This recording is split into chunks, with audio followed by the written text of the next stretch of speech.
TV দুপুরের সংবাদে সবাইকে স্বাগত জানাচ্ছি। আমি তাই অনন্ত। শুরুতেই সংবাদ শুরু।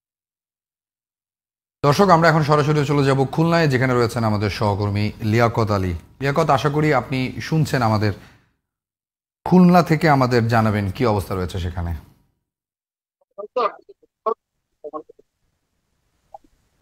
ডেঙ্গুর পাশাপাশি বেড়েছে ভাইরাস আক্রান্ত জ্বরের রোগী, এবং বিশেষ করে খুলনায় গত 24 ঘন্টায় 4 জন ডেঙ্গু রোগী ভর্তি হয়েছে খুলনা মেডিকেল কলেজ হাসপাতালে। এ পর্যন্ত 119 জন রোগী ভর্তি হয়েছে, তার মধ্যে 105 জন সুস্থ হয়ে বাড়ি ফিরেছে, এবং এই ডেঙ্গু রোগী এ পর্যন্ত 4 জন মারা গেছে। তো এছাড়া রয়েছে করোনায় গতকালও একজন রোগীর মৃত্যু হয়েছে। এ পর্যন্ত করোনায় 2-3 জনের মৃত্যু হয়েছে, এবং 2 জন করোনা রোগী এখন হাসপাতালে ভর্তি রয়েছে। তবে এর পাশাপাশি সবচেয়ে বেশি বিড়ম্বনায় ফেলেছে মানুষকে এই যে ভাইরাস জনিত জ্বর।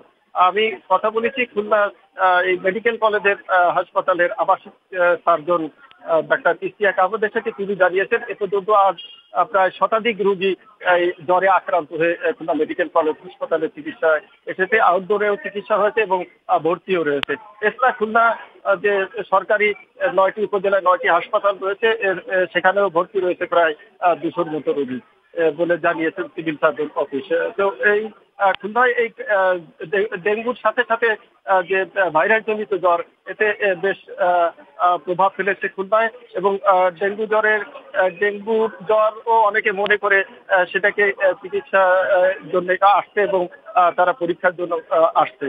তো খুলনার যে চিকিৎসকেরা রয়েছেন তারা এ বিষয়ে পরামর্শ দিয়েছেন যে জ্বর হলে প্রথমে প্যারাসিটামল এবং লেবুর শরবত সহ অন্যান্য উপকরণ হবে, তবে তারা অ্যান্টিবায়োটিক গ্রহণে নিষেধ করেছেন, এবং 3 দিনের মধ্যে যদি জ্বর ভালো না হয় তারা চিকিৎসকের পরামর্শ নেওয়ার অনুরোধ জানাচ্ছে। এ ছিল খুলনা থেকে ডেঙ্গু এবং জ্বরের সবশেষ তথ্য।